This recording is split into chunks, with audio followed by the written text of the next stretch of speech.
Hi hello friends, എല്ലാ കൂട്ടുകാർക്കും പുതിയൊരു റിവ്യൂയിലേക്ക് സ്വാഗതം. അങ്ങനെ നമ്മുടെ ശാരിക രാജീവിനോട് പറയുന്നുണ്ട്, ഇപ്പം നമ്മൾ നോക്കേണ്ടത് രാഗിയുടെ ആരോഗ്യം മാത്രമാണ്.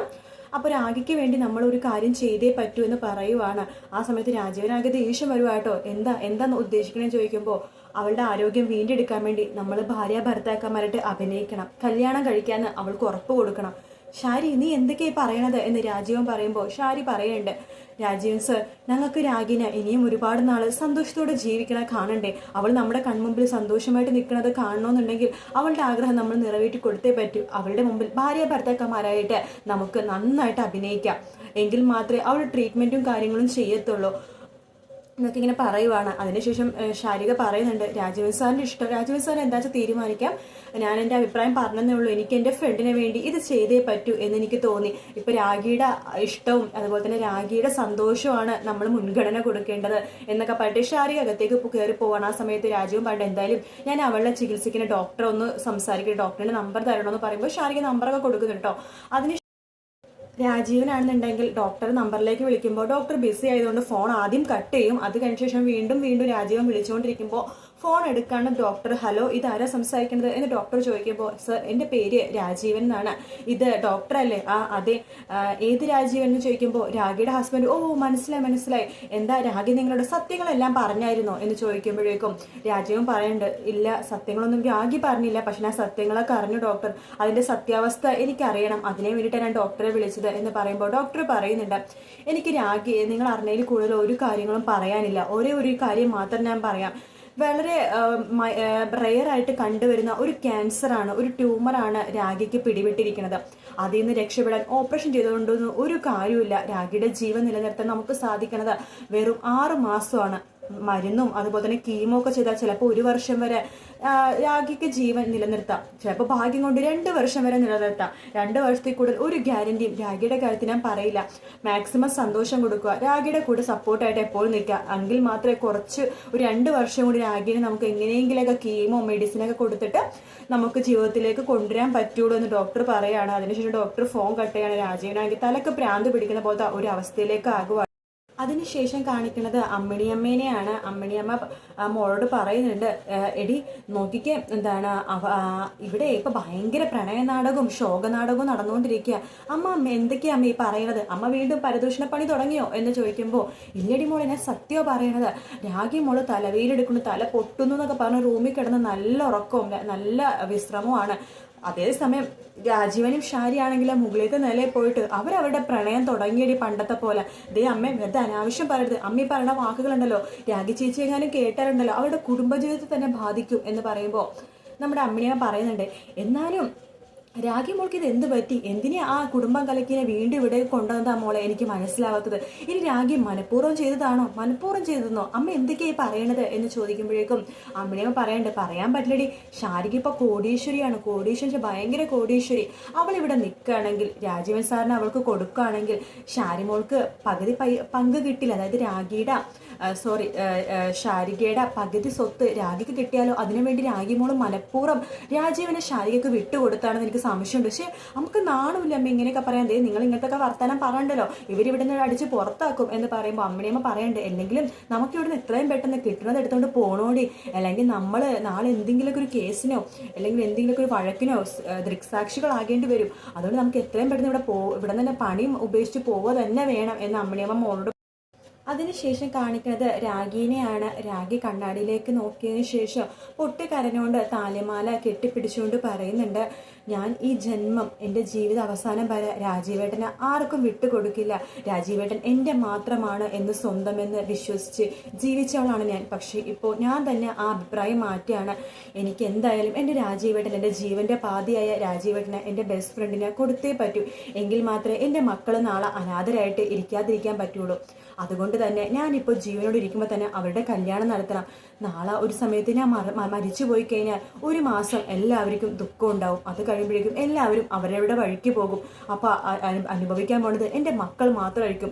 2 പേരും അനാഥ പിള്ളേരെ പോലെ നടക്കേണ്ടി വരും. രാജീവേട്ടൻ ഞാൻ പോയ മരിച്ച വിഷമത്തിൽ അങ്ങനെ ഇങ്ങനെയൊക്കെ നടക്കും. അതുകൊണ്ട് എത്രയും പെട്ടെന്ന് പറ്റുമെങ്കിൽ നാളെയോ മറ്റന്നാളോ തന്നെ അവരുടെ കല്യാണം നടത്തണം. എൻ്റെ മക്കളുടെ അമ്മയായിട്ട് ഷാരിക ഈ വീട്ടിൽ തന്നെ വേണം എന്നൊക്കെ പറഞ്ഞിട്ട് പൊട്ടിക്കരഞ്ഞുകൊണ്ട് ആ താലിമാലയും പിടിച്ചിട്ട് ഇങ്ങനെ കരഞ്ഞുകൊണ്ട് ഇങ്ങനെ ഇരിക്കുവാട്ടോ നമ്മുടെ രാഗി.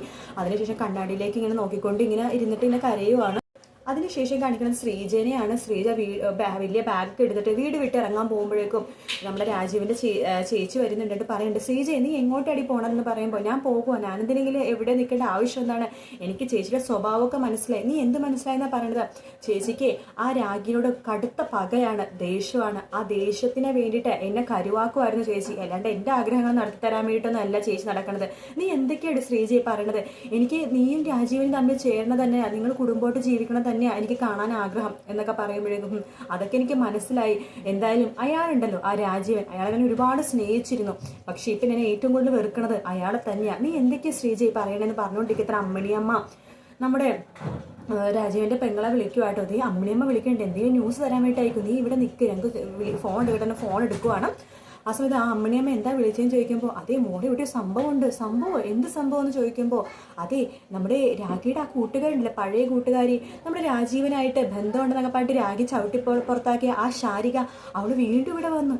ശാരികയോ, നമ്മുടെ ശാരികയോ എന്ന് ചോദിക്കുമ്പോൾ, ആ അതേമേ, അവളെ രാഗി തന്നെയാണ് കൂട്ടിക്കൊണ്ടുവന്നത്. എന്നിട്ട് ഇതേ പഴയ ബന്ധം വീണ്ടും പുതുക്കണ രീതിയിലാണ് ശാരികയും അതുപോലെ തന്നെ രാജീവ് ഇവിടെ നടക്കണത് എന്നൊക്കെ പറയാണ്. ഇതിൽ എന്തൊക്കെയോ ചുറ്റിക്കളിയുണ്ട്. രാജീവിനെ കൊടുക്കാൻ വേണ്ടി ശാരികയും രാഗിയും കൂടി മനഃപൂർവ്വം നടത്തുന്ന പ്ലേ ആണോന്ന് വരെ എനിക്ക് സംശയമുണ്ട്. മോൾ എത്രയും പെട്ടെന്ന് ഇങ്ങോട്ട് വരണം എന്ന് അമ്മിണിയമ്മ പറയുവാണ്.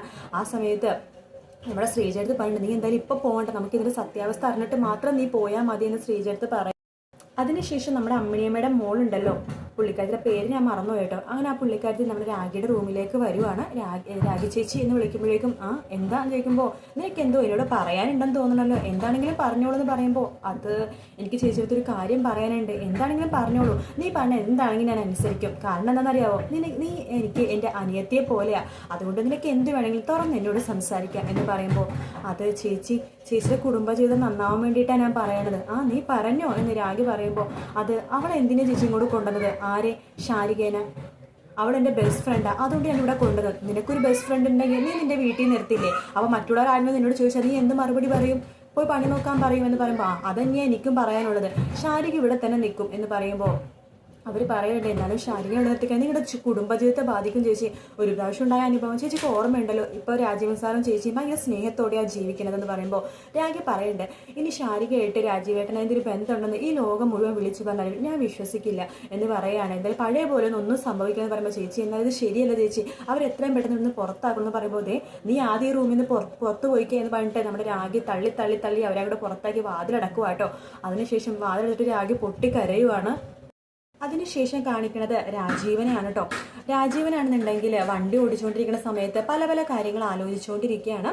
എന്താണ് രാഗിനെ കുറിച്ച്, അതായത് ശാരിക പറഞ്ഞത് നമുക്ക് കല്യാണം കഴിക്കാം, രാഗിയുടെ മുമ്പിൽ അഭിനയിക്കാം എന്നൊക്കെ പറഞ്ഞല്ലോ, അത് ആലോചിച്ചു. പിന്നെ ഡോക്ടർ പറഞ്ഞില്ലേ രാഗിക്ക് അധികം നാൾ ആയുസില്ല, 6 മാസം, 1 വർഷം ട്രീറ്റ്മെൻറ്റ് എടുത്താൽ 1 വർഷം അല്ലെങ്കിൽ മാക്സിമം 2 വർഷം, അത് മാത്രമേ രാഗിക്ക് ആയുസുള്ളൂ എന്നൊക്കെ പറഞ്ഞത് കേട്ട് രാജീവനാകെ വണ്ടി ഓടിച്ചിട്ടിരിക്കുവാണ്. പെട്ടെന്ന് ഇങ്ങനെ വണ്ടി നിർത്തുവാണ്. ആ സമയത്താണ് ചേച്ചി വിളിക്കുന്നത്. ഹലോ, എന്താ ചേച്ചി വിളിച്ചതെന്ന് ചോദിക്കുമ്പോൾ, എടാ നീ എന്തിനാണ് ആ ശാരീരികനെ അവിടെ കൊണ്ട് നിർത്താൻ വേണ്ടി സമ്മതിച്ചത് എന്ന് ചോദിക്കുവാട്ട്.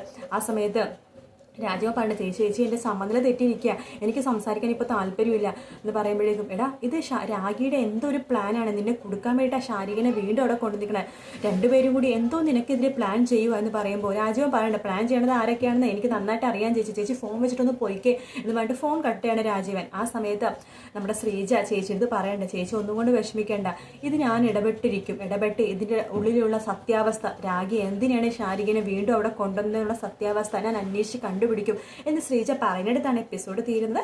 അപ്പോൾ വീഡിയോ ഇഷ്ടപ്പെട്ടെങ്കിൽ ലൈക്ക് ചെയ്യുക, സബ്സ്ക്രൈബ് ചെയ്യാൻ മറക്കരുത് കേട്ടോ. മറ്റൊരു വീഡിയോ ആയിട്ട് വീണ്ടും കാണാം. Take care, bye bye.